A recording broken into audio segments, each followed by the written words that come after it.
Okay. My telehealth visit was in an hour. Oh, oh no.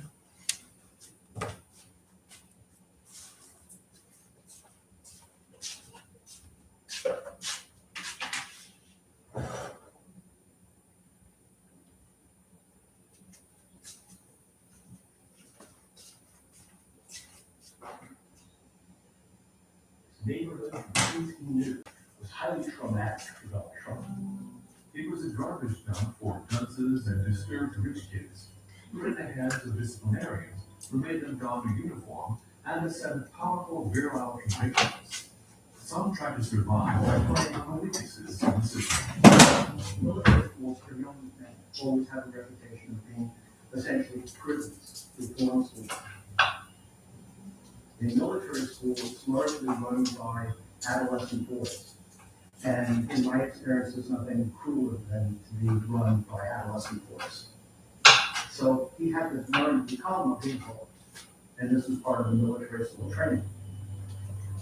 The school set out to control students through intensive sport training. It was at the heart of this model that the teenage Donald would spot the weak link.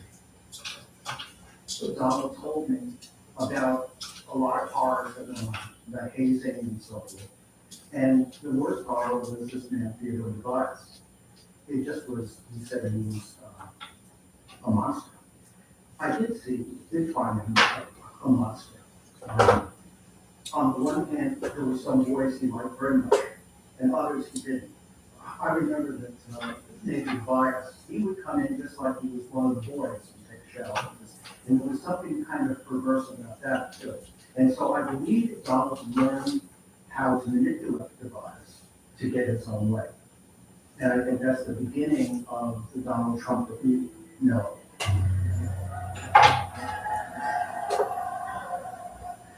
Fred Trump told him that you have to be a king and a killer. That was the bias and feeling entirely also. And I think Donald did understand how to read the bias, and consequently he began to think he learned how to read his father. Donald's first emancipation from his father was when he conquered the bias, and when essentially conquered his father. He said, "I've done this now." And then he went on and had a very good success in military. His parents were reassured. American values and those of his father had been drilled into them. It was only through the discipline and the ritual of the military school that he came to find a new place for himself. He became a leader of one of the student groups. He became someone who would bully other kids as a way of showing that he was in charge, he was the boss, that he had a high rank among the students. And he won through that military school experience a sense of himself as a leader in a military environment.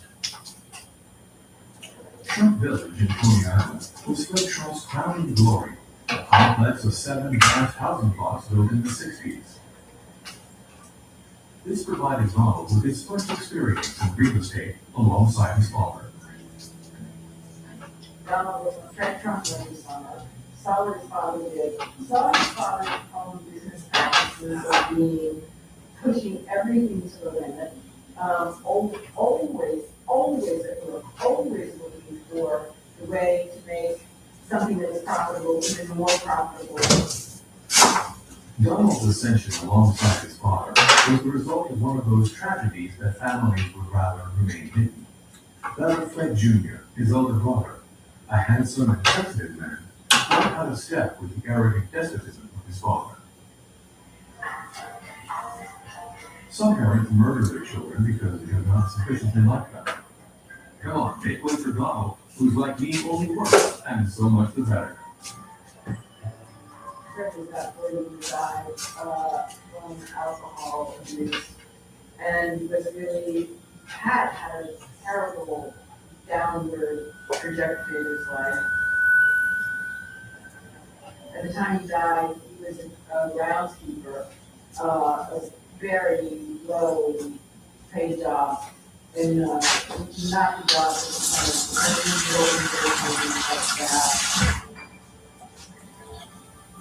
Donald does express occasionally some regrets, some compassion about his brother's friend. Sometimes attributes his not drinking to seeing what his brother did, and his not smoking cigarettes to seeing his brother as a chain smoker. The best way to stand up to Daddy Trump was to escape his grip. At 25, Donald had seen enough of Queens. He set his sights on Manhattan, where he had distrusted for the same reasons which attracted Donald. That was where the power, wealth, and fame was. For an ambitious young man like Donald, this was the kind of city for him. He borrowed $1 million from his father and set out to conquer Manhattan.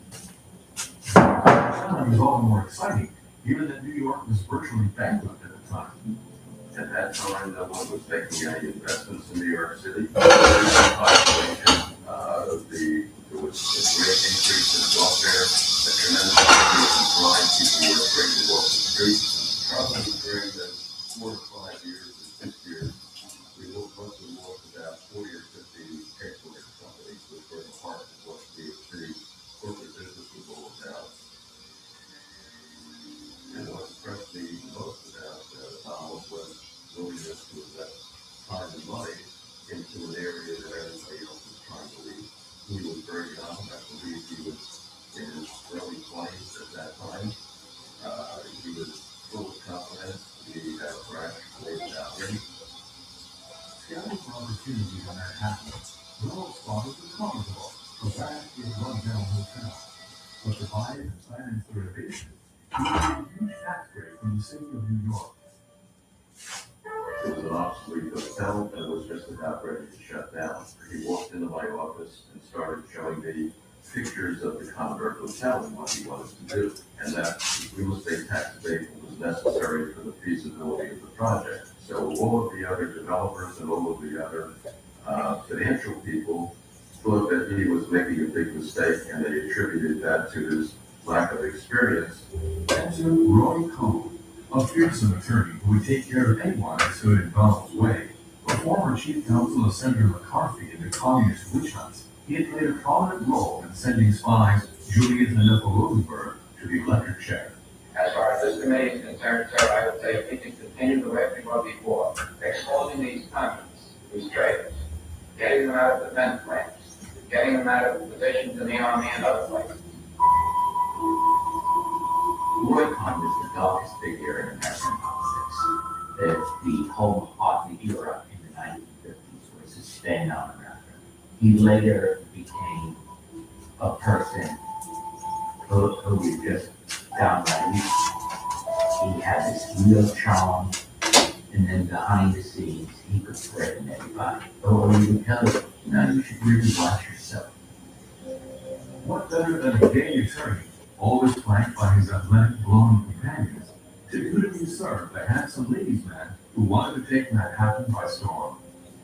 In the townhouse, you would see young men shirtless, roaming around the lobby of the townhouse. His bed had a teddy bear in it, and I would just shrug with it. The pact between Donald and Roy goes back a long way, to the time when the attorney got Fred Trump and his son out of a messy affair involving the refusal to sell to blacks. He won the legal case against the administration that was suing them. Roy Cohn, who Donald is called his second father, taught him always go on the attack against law enforcement, never concede at any point, make them look like the bad guys. With his talent, self-confidence, and suave charm, Roy Cohn also defended hardened mobsters, who would later pay him back in kind. The fact that Donald had been framed with the truth is Roy Cohn tactic. They could always put something against the wall in an effort to make it fit. Donald would say one bit, another. Even if it's contradictory, it doesn't matter. It changes direction, and it's too late to catch out at the end of the day because he's already gone on to 15 more subjects. That's exactly what they come to do. 41 years without paying taxes. The tax was $140 million. Buying a Commodore and renovating it was the deal of the century. Rick Hall did a good job. The name of local law had to be his associate, the highest grade. It's been a long, hard fight right here. Combination of Hyatt and the new hotel, which is going to be spectacular, something that New York has never seen, with elevators on the outside, atriums, and the largest all over the city. We feel all of these are going to combine with potentially the best area in New York City, probably New York City's most important area, the Grand Central area. All of this is going to combine to make Bellevue the most successful hotel in the country, we feel.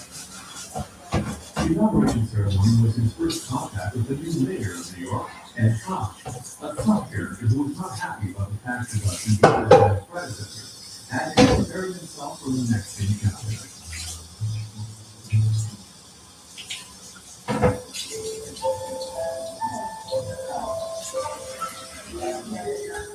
With the success of the Commodore scheme, Donald Trump burst onto center stage of big business in Manhattan.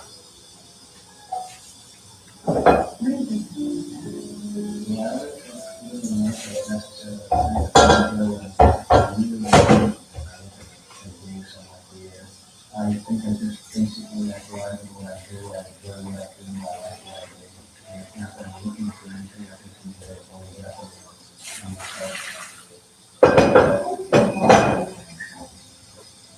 already on that, you know, I mean, it's such a nice woman, but you know the way around, so it's like that you do that.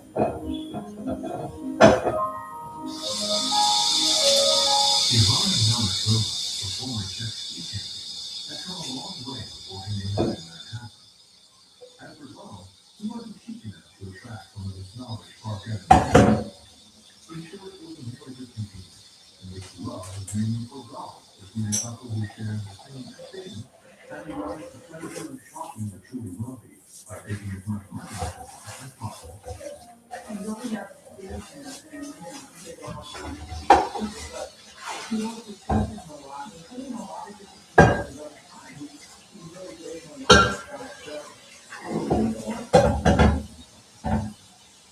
From her comments, she knew how to lead girls from dating.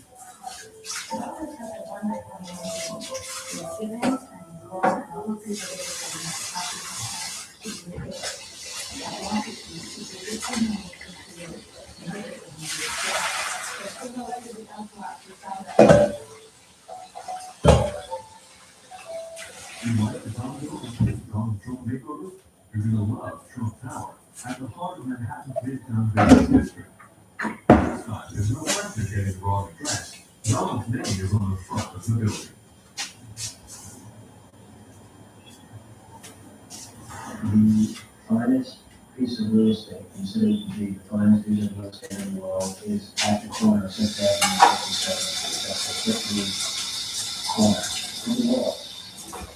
We're now building a 68-story tower at 6th Avenue and 57th. It's going to be, I believe, the most spectacular building of its kind in the world. Nobody believed it would be possible to build that kind of a building in that location because nobody ever assumed that that location could possibly be purchased. So, all of a sudden, it's not. For example, Trump Tower is the mother of all future battles. And his radical decision to hire a woman engineer to steer the project was the most true one. I think Donald loved the fact that he hired a woman to be in charge of the What did he do? He put out the word that Donald Trump was the first one to ever hire a woman to build a major project. He loved the fact that I was challenging. He loved the fact that I was really fighting and nothing when I would go toe to toe with these big girly guys. And I had no fear or anything like that. That's what he liked me to do. He loved that. So I wasn't a killer, but I didn't take any crap from anybody. I stood up to everyone, whether it was Donald, or I stood up to Williams Thomas, or some guy in the theater, plumber, or an electrician.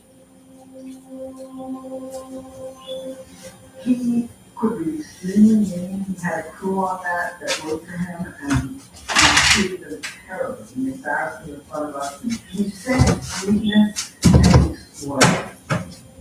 I was not going to work with somebody who would badmouth me and lambast me and embarrass me in front of people. But because of my nature, he never did that.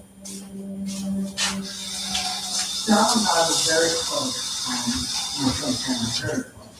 He was like a mentor to me, almost like a big brother. And, of course, I held my own because he knew nothing at all about construction, he knew us. And I did all that. And we had some beautiful times, he did something terrible, which is wrong. And you know, Trump never ever said he's sorry. Well, he said he was sorry to me. And that is probably one of the times I would apologize to anybody. One of the main motivations for future buyers was not the view over Central Park, it was the astronomical price tag per square foot. Donald made that his central sales pitch. The higher it was, the better, as long as you counted by number. And the idea of having an apartment on 30 is more attractive than having an apartment on 20. And anyone that knows condo sales or has been charged by an apartment knows that the same apartment costs a lot more money.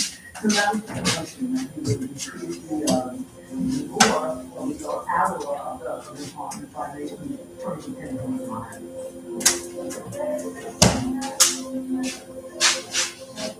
Is he cheap? Simple as that. If you take markers and put them somewhere else and no one sees the point, you oh, here you am, blah, blah, blah, I win, you know?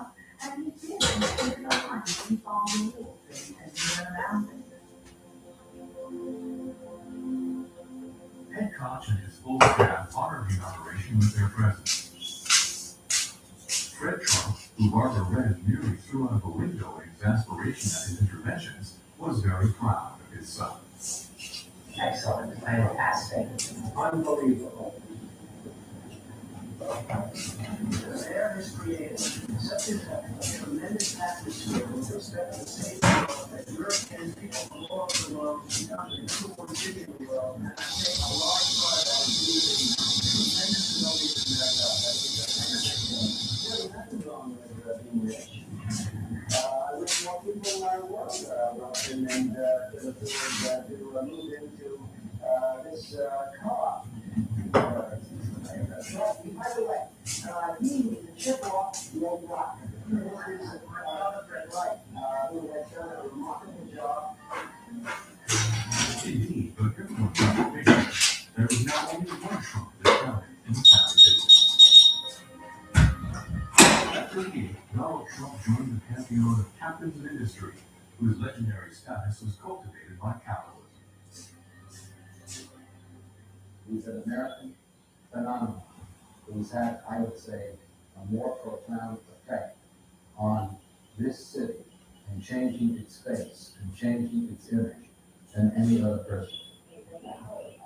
And Donald had a new project, a former industrial site covering 14 hectares, where he dreamed of building an entire complex.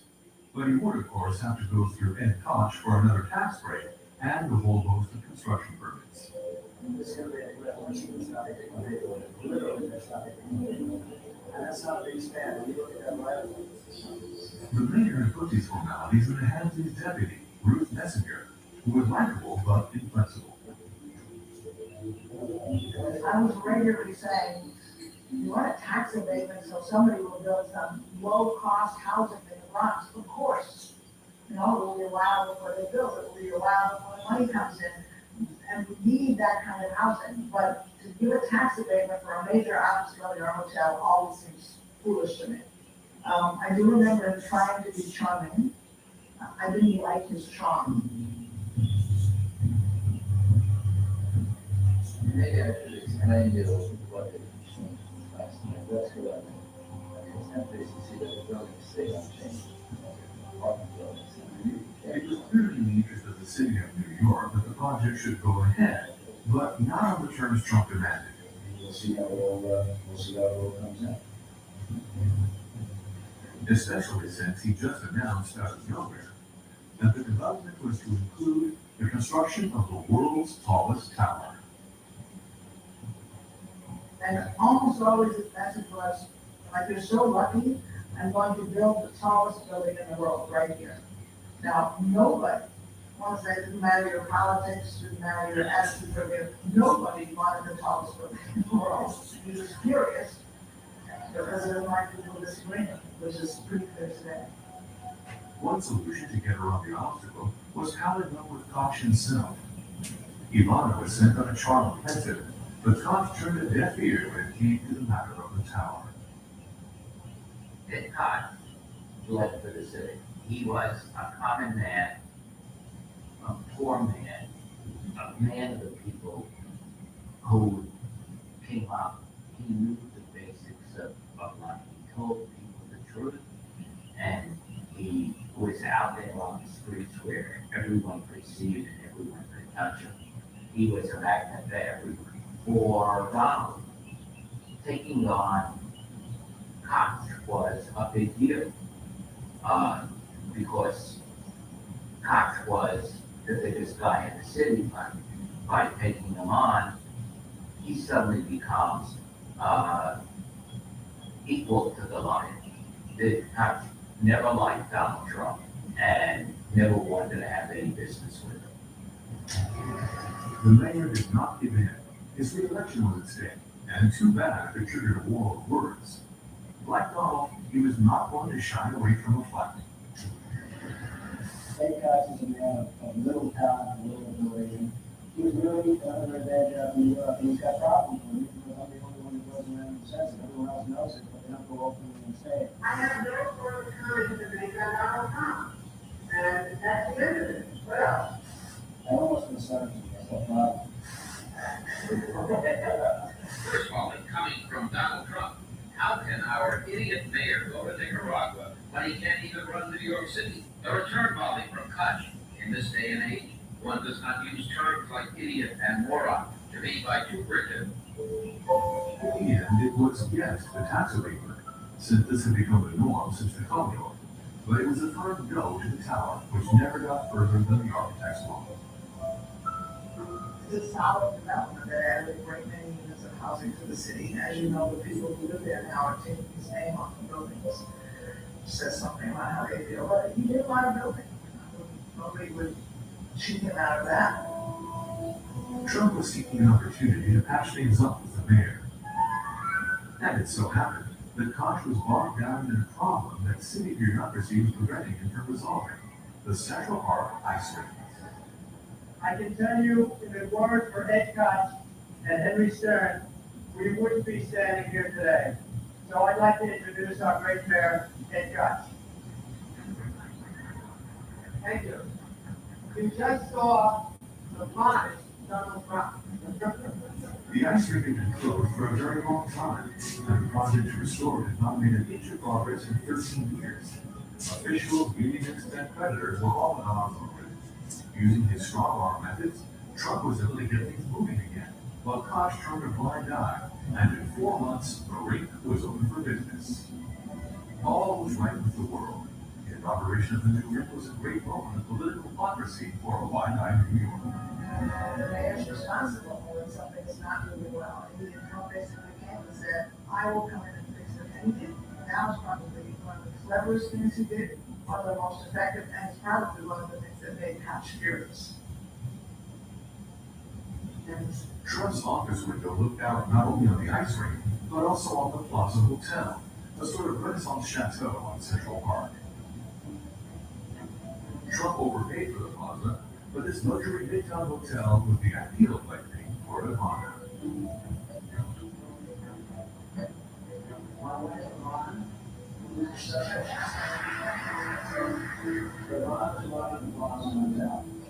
She's got an ability to manage and manage with style, and I thought the greatest toy that I could give Ivana would be to put her at the Plaza Hotel. The Plaza Hotel was the perfect launchpad for a high society career. Even the famous Maria Shriver came to interview the new boss. He appointed you president of the Plaza, and he said, I'm gonna pay my wife $1 a year and all expenses she can afford. Is that enough compensation? Is that the right kind of compensation? He's working at that team, and he's working on the same thing. Dawn also and I only belong together. I split out from both sides. I'm a traditional that European background. The man is the working company. She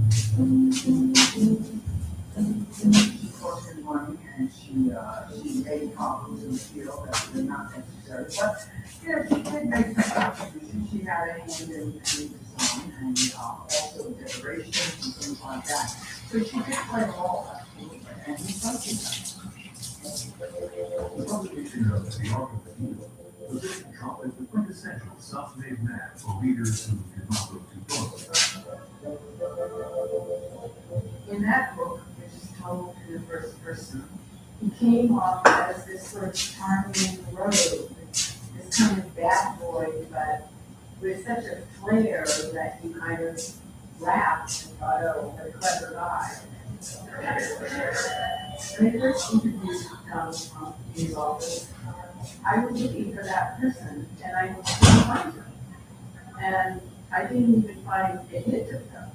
I just found this guy that had no interest in introspection, no interest in history, no interest really in anything except telling you what a good job you've done. Next, Trump embarked on a series of extravagant acquisitions. The over-the-top Mar-a-Lago Villa in Palm Beach, Florida, 10,000 square meters of apartments with decor that made even Ivana wince.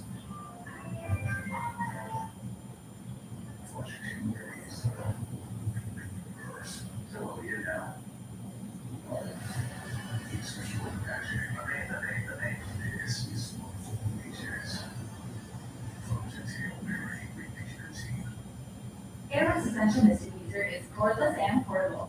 Great for inviting friends too. With adjustable fragrance levels, it's easy to make every occasion fragrant and inviting. Airwear, always fragrant, always inviting. When it comes to weight loss meds, folks are both in with one pass. Then hidden fees start coming out the woodwork. Oh, Good old Rex was doing the cost stuff, huh? I'll ring a bell for that. Weight loss plan is $59 per month plus Medicare check. Good RX. In the nonprofit industry, memorable events can open hearts and wallets. Sophie brings passion to her events, but she needs materials to captivate her audience and support her fundraising efforts. Enter Claire in the ophthalmographic scene. Sophie's all-in-one strategic marketing partner helping her write an inspiring new chapter for her cause. The result? Event signage that elegantly solicits new donations. Programs, brochures, and giveaways that raise awareness for the cause. Photo-worthy graphics that make this night one to remember. All done by an experienced team that knows that cost efficiency doesn't have to come at the expense of quality. Alpha Graphics. Bring your brand to life.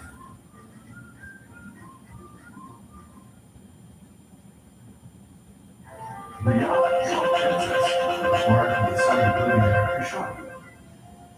Ivana was not keen on cruising, and Trump didn't have sea legs, so the Trump princess made do with sailing off the shores of Manhattan. I would say he's the populist millionaire or the proletariat millionaire, and astute enough as a millionaire, as I said, not to apologize because he's a millionaire. That I think was key, is that people who have been rich before have always in some way excused themselves or tried to hide it. And here's Trump, he comes out and he says, I'm a millionaire, you can be a millionaire, here are the products I sell. The acquisition of an airline seemed more of a classic business venture, but the planes were old crates, resulting in frequent breakdowns. And the pilots weren't happy because the in-flight meals with caviar and champagne were not for them. And his whole focus is simply on getting cash quick and getting out and moving on to the next one. Every self-respecting billionaire has his own American football team, so Trump acquired the New Jersey Generals, recruiting a bunch of top-flight players.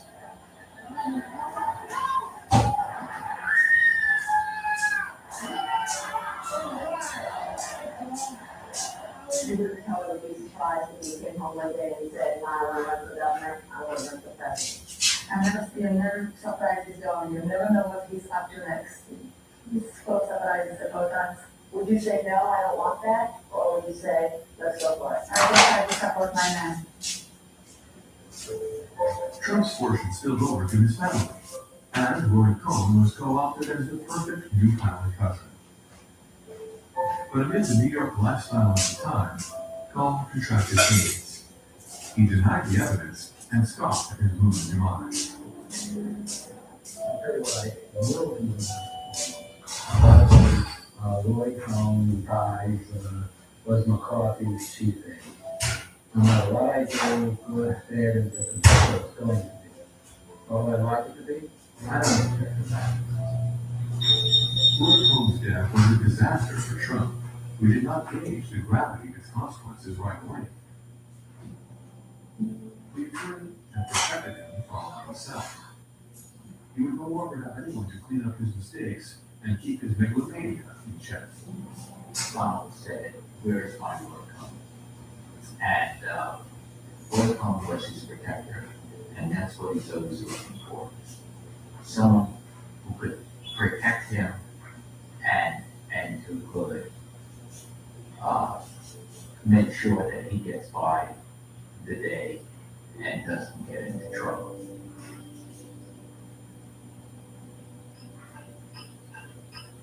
Having always depended on luck, Trump thought to follow him to the casinos of Atlantic City. The gambling city on the East Coast was in decline. The historic Marlboro Empire Hotel had just been demolished, and the modern hotel casinos were struggling to fill their rooms. All the more reason for Trump to try and turn things around by building a dream casino, or a nightmare one, depending on your point of view.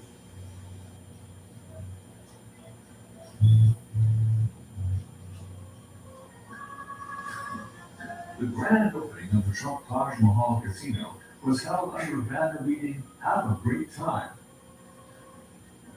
Trump had heard some worrying noises coming from the banks. Indeed, good luck, pal.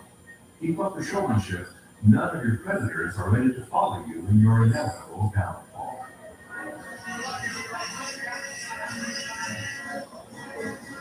Bye, Brad. Anyway, thanks so much. Have a good trip. We'll wrap everything up tomorrow. And now, Mike, where are you? I'm at the real Taj Mahal here in Atlantic City. Today, waiting for me the great and powerful Oz, Mr. Donald Trump.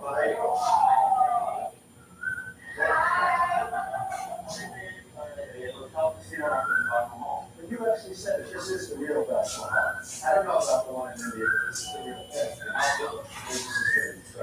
This is the real one. It was the hour of reckoning for the press, which sounded the death knell with headlines declaring Trump was bankrupt. The TV channels got busy crunching the numbers. It's not that 2 months ago, Trump said he was worth up to $5 billion, but when Trump was talking about the worth of all his assets, they turned out to be considerably less. The former king of cash is simply broke. Trump is in a deep hole. The accountant said his assets were worth only $2.91 billion, leaving him owing about $295 million if he sold everything he owned. How much is Trump worth in total cash? $200 million. And I'm telling $100 million is a loss of perhaps some city or $100 million city holdings instead of demanded almost $800 a month. Staff at the Trump Taj Mahal saw all this as a conspiracy by the rich and powerful against the hero of the common man.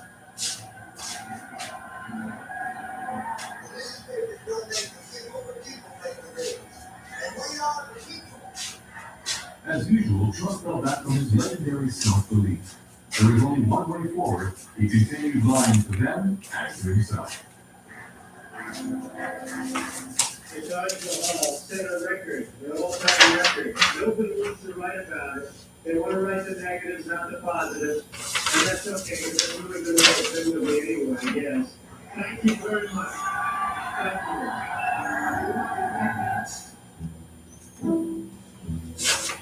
When people say something false, I attack those people. Because the news gets a little bit the news media. They go after people, know what to tell them to stuff about me. The difference between you and other people is I like that. Let's talk about what we talked about yesterday. Yesterday. In fact, you know what, this has to do with something So what happens after that home? This is exactly what we have to do with somebody else. What do with somebody else? Thank you for joining me tonight. And I think it's very, very good luck. Sorry to go out.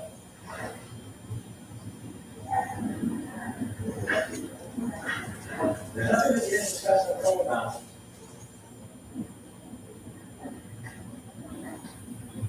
If Trump's paranoia had turned his back on himself, it gave him the strength to fight back and believe he'd been through. In truth, the scale of his debt was so huge that the banks were in a tight spot. So there was still room to negotiate. I learned that it's certainly not something you want to go through again. I also learned about what. I have to re-order the license plate. The dealership ordered it from some other license plate. No. We're having trouble. I didn't know. Maybe it's been in the butt.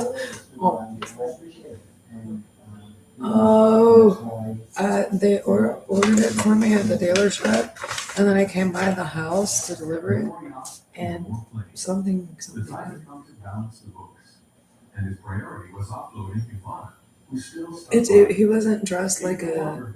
Didn't look like the postman. Yeah. And then these guys taking to come me, so I didn't open the door. And then he didn't come back. True story. I went and looked. They didn't open the door for some reason. Right down to the way she still said she was in love with him. Because they said they were going to kill us. That's paranoid. Not really. I mean, it was this whole conversation, and I didn't order anything. And there was a guy at the door that I had to open the door and actually sign something.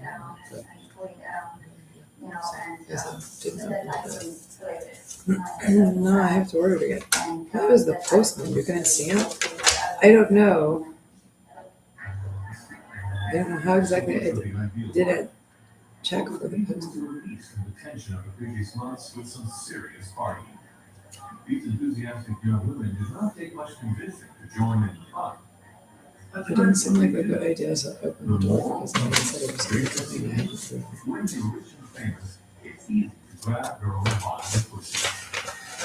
Yeah, they catch it. Because they're elevators, so they push their way out. And he didn't come back. You sure? Yeah. If he did, I was out. She had much more activity, running a risque show off Broadway. Trump found himself drawn to the role of patron of the arts and financed the production. The theatrical reviews may have been short, but a new soap opera was underway. Trump now no longer had to use the excuse of a business meeting to get away. He appeared openly in public with Marla, and Ivana was left to call her lawyer.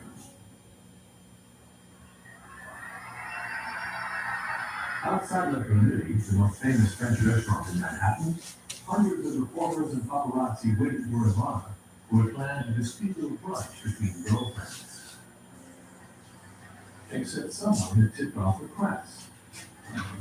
The scandal was huge, and public opinion came down in favor of the wrong wife.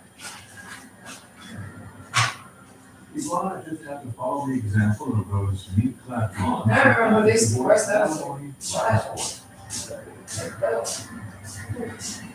The divorce-speaking official, Ivana kept the plaza.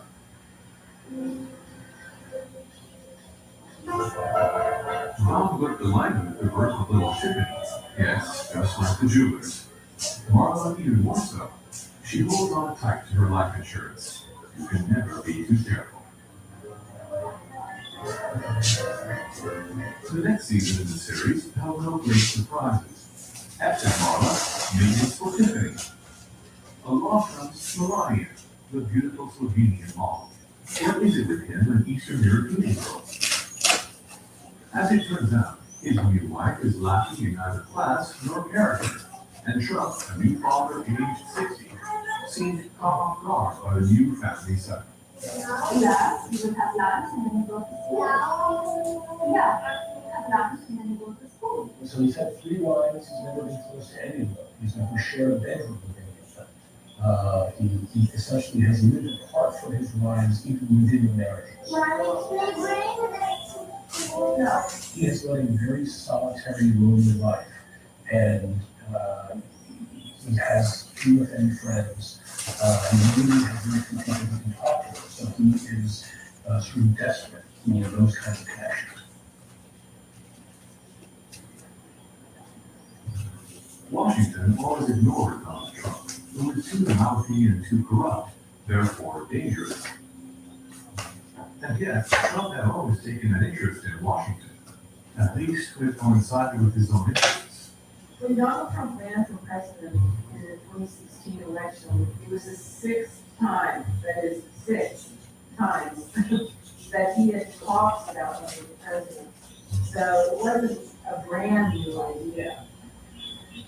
But what did he really know of the Republican heritage of the founding fathers, Lincoln's message, and the values of democracy?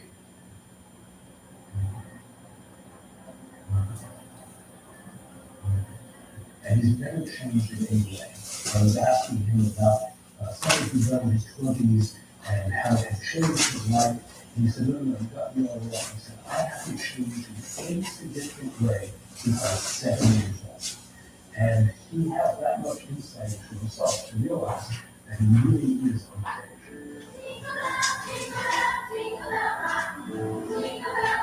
What's more, one of Trump's strengths is his puerile affinity. He always feels at ease and happy around children. Thank you for coming here. It's really nice. And enjoy your Christmas and enjoy your Hanukkah and enjoy everything. We'll have a good time. Go sing another song. There's no brutal competition with children. Only the mysterious nostalgia for the childhood he never had. He's ideologically conservative, that's for sure. He doesn't think ideologically, generally, so you can't connect them directly to a consistent ideological point of view. For someone who always walked a fine line when it comes to reality, Trump is a fierce defender of law and order. When a female jogger was left for dead in Central Park, he made political capital out of the feelings of the appalled New Yorkers. And when suspicion fell on a teen gang from Harlem, he called for the death sentence, backed up with ads in the press. The gang were given long sentences before being proven innocent of the charges. He talked about the were guilty, and he described them in rather harsh terms. And when they were proven innocent through DNA sampling, he still said that they were guilty and still used his intemperate terms. The kids in Harlem were actually smeared by Trump. Meanwhile, Trump shared the cheerful optimism of a living couple and unabashedly cozied up to Victoria's right wing within the body. Nancy and Ronald were two interlopers from Hollywood who had mastered politics as spectrum, image, glamour, celebrity. This was a cocktail that led to power. Even in a more vulgar version, it was bound to work.